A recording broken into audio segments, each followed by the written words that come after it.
Hey guys, hope you like the new intro. Let me know what you think actually. Let me know what you think. It's Old Man G here. Let me know what you think about that new intro. If you like it, thumbs up. If you don't like it, let me know in the comments and I will change it. But yeah, I'm going to try and add that intro every time I do one of these streams. This is obviously going to be pre-recorded, or this is live if you're watching on Twitch. But on YouTube, where most of my peeps are, it is going to be pre-recorded. So yes, this is my West Ham United versus Manchester United match preview. It was an interesting game. I didn't do obviously a live post interaction because I'm still quite frustrated regarding the loss to Chelsea. I think that, frankly, I think Ollie got his tactics wrong.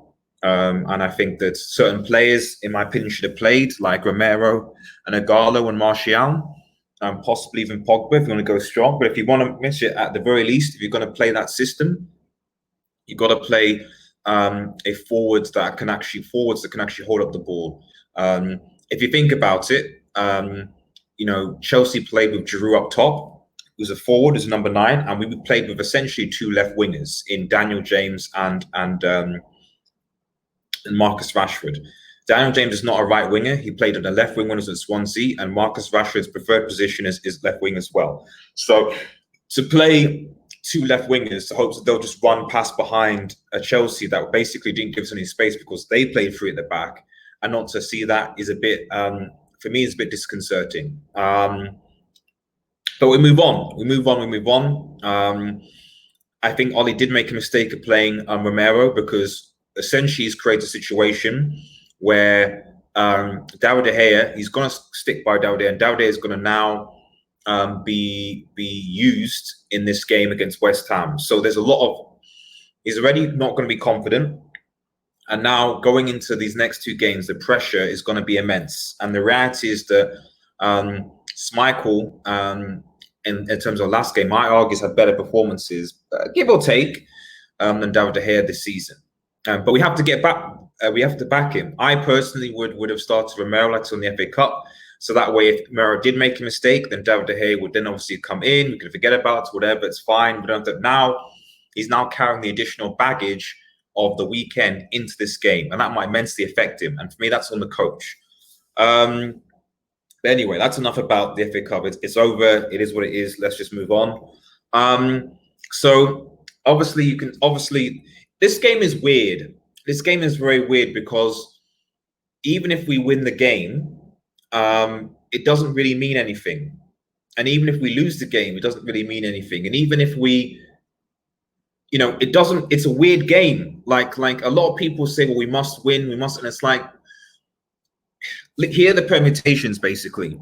If we win the game, we'll obviously go 3 points ahead of Leicester. But we're playing Leicester City in our last game. So if Leicester City beat us, then they'll come down to goal difference. And the thing is that people don't really get is that even if we spank West Ham, say 4-0, for example, and our goal will go up +4, got to bear in mind that Leicester City are playing us. So if, for example, even if we spank West Ham 4-0, all Leicester need to do is score 2 goals, beat us 2-0, for example. And that way, our goal difference will go down by 2, and their goal difference will go up by 2. So it doesn't really make sense that, oh yeah, just beat them 5 or 6. No. Like, basically, if the amount of goals we score, if Leicester City score those goals against us, it will half our goal difference. And because Leicester City have scored more goals, they will go ahead, because I think after the goal difference is goals scored, and Leicester City have scored more goals. So this is the thing. So realistically, if we're talking about a significant impact, so that we don't have to really worry about the final game, you're talking about having to beat Leicester City probably 6-0. And then you're like, right, okay, it's gonna have to be 3-0, for example, for them to really and will United concede 3 goals at Leicester without reply with our strongest 11? Probably not. 2 goals is possible with the defense they have. I think, although I think Sionchu is not going to be there. It's a tricky one. If we lose the game, our goal difference will obviously be affected, but it's irrelevant if we beat Leicester. If we draw the game, again, we'll go ahead. probably go into third, depending on what happens against Chelsea. I mean, and that's why it's just so weird, because if we win or if we draw, given that I think that Chelsea will lose to Liverpool, we're actually going to third place. If we don't lose this game, we will go into third. I predict, unless Chelsea get a result against Liverpool, which I strongly doubt, especially at Anfield. But it doesn't really mean anything, because Chelsea obviously have Chelsea will have Wolves to play at the end, which I still think will be tough for them, because Wolves are no pushovers, and obviously we have Leicester. So really, to be sure, we need to win our next 2 games. We need to beat Leicester. And we can do that with this starting 11. As you can see, we can do it. But this starting 11 looks tired, and we have a manager at times that can make tactical issues. So let's just go through the starting 11. Let's go through it. So David De Gea is obviously going to be in goal. Let me know what you think about that, guys. I think there'll be a lot of people who will want him dropped. I don't think you can do that. I don't think Ollie will do that. But it is what it is. Like I said, it's a sticky situation, and I know for a fact that if he makes mistakes, then questions will be asked a lot more. And the fact is, we would probably be in top 4, but for certain mistakes by David De Gea this season. I can say that. The Everton mistake is one that comes to my mind. Both, you could argue, with the way he came out, even for the one at Old Trafford. Watford, Burnley, others that come into my mind. And there's probably others. But he's going to start. Bailly obviously has had the head injury thing, so he's off for 7 days. So Bailly is not going to be able to play in either game because of the 7-day concussion injury rule. So because he's been out, which I'm still unhappy with Maguire. That I don't know why he didn't just say, he just didn't not go for it. Why did he go for it? I don't understand. Maguire looked tired. They both look tired, to be honest. They played almost like they both looked tired. And against West Ham, Mikel Antonio is going to take advantage of that. He really is. He's going to take advantage of it, and he's going to bully Maguire and Lindelof. What concerns me is that Maguire and Lindelof got outpaced, especially Lindelof, he got outmaneuvered by a 33-year-old Olivier Giroud. A 33-year-old Olivier Giroud outmaneuvered Maguire and Lindelof to get that goal. So let alone Mikel Antonio. You know what I mean? So this is the thing. So that centre-back pairing and the back 3, basically, the back 5 actually worry me right now. Especially, against Leicester. The only real saving grace is that West Ham are 1, already safe, and 2, West Ham don't really press or high press. So we shouldn't have to deal with a sort of we need to get through a high press, even though the obvious answer to get through a high press is to lob the ball up. That's the obvious answer. So if you need to bypass the press, bring on Ighalo or to help hold up the ball. Is my personal opinion. People say Ighalo. You need someone up top to hold onto the ball. So for example, if I was Ollie and we had to bypass the press, bring on Ighalo, put Martial to the left, and bring Ighalo and either drop one of Rashford or Greenwood. So you have Ighalo up top who can hold up the ball, can link up play, and bring that to Fernandes into play. That's what I would do, but I don't think he'll do it. So there you go. But for me, if you want to bypass the press, you need to ping the ball up. It's just as simple as that. It's as simple as that. You can't just constantly run into space. There's no point of trying to run into space if there is no space. That's why Daniel James and Rashford were pretty much ineffective in the last game, because we had no space to run into. Daniel James is great against a City because he's got tons of space to run into. You're not going to have space to run into against West Ham. You're not. Wan-Bissaka looks tired as well, but he's going to start right. Do you bring in Dalot? I think you should certainly put Dalot on the bench, because Wan-Bissaka looks very, very tired. So if we could, and if we do go ahead by quite a bit, I would actually bring on Dalot to give Wan-Bissaka some rest. Now, left back is interesting. There's no indication really that Luke Shaw is going to be fit to play. And Brandon Williams looked really, really, he's still, I mean, the eye, I don't know whether he can see or he looked a bit rattled. Personally, I would start Fosu-Mensah. Purely, he's not going to be going up that much. And yes, he hasn't played, but from a purely defensive point of view, he will do a job.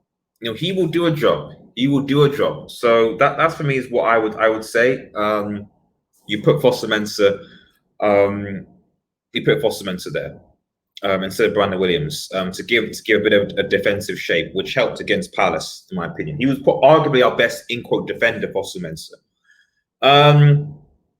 Matic is obviously going to be holding. He also looks very tired. Played at the weekend. He didn't have a great game either, but he's probably going to start. Pogba and then obviously Bruno Fernandes. I mean, hopefully we get some synergy. They've got to wake up. These two have got to wake up from the beginning of the game, and we need to really go on the front foot to West Ham. Otherwise, we're going to be in trouble. If we start slow again, like we've done in so many games past, we're going to be in trouble. Especially if they just lob the ball up. Because I know David Moyes, the West Ham will either do one or two things. Well, they're not going to press, I doubt. So what they will probably do is long the ball up, bypass our midfield to Antonio to get him to hold it up, because that's what Antonio can do. That's what you do if you want to bypass the press, or if you want to bypass the midfield. You lob it up to someone up top, your big boy striker who can hold up the ball and cause problems. And that's what they'll do with Mikel Antonio. I know this. And if we lose tomorrow, it will be because of that system. Simple. Because Maguire and Lindelof aren't going to be able to deal with Mikel Antonio. You could argue maybe we should play a back three, possibly. I don't want to, but I don't have the faith that Mikel Antonio and Lindelof will be able to deal with Maguire, able to deal with him. I don't know. Fernandes obviously in the cam position to I mean, you know, a lot of rival fans being like, Fernandes, he was quiet. Fernandes was quiet because there was no one there was no one up top to hold the ball up, and there was no space to pass into. So he's still got a goal and assist contribution in every game since he's come to United. So for people that say that Fernandes is trash or overrated, etc., I don't know whether they watch football, to be honest. But we'll see. If we had Bruno Fernandes from the beginning of the season, if we had Bruno from the beginning, then you know, I don't know. I don't know. I really don't know. Greenwood and Rashford.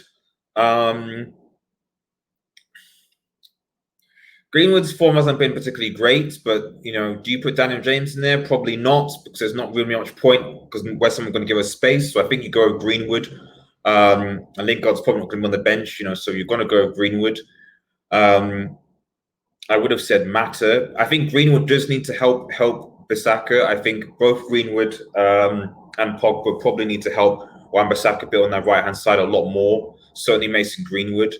Martial, obviously, up top of number 9, who's been very well for us. And then Marcus Rashford on the left, who didn't have a great game again against Chelsea. But you know, I don't think he works in that formation. I don't think either of them work in that formation.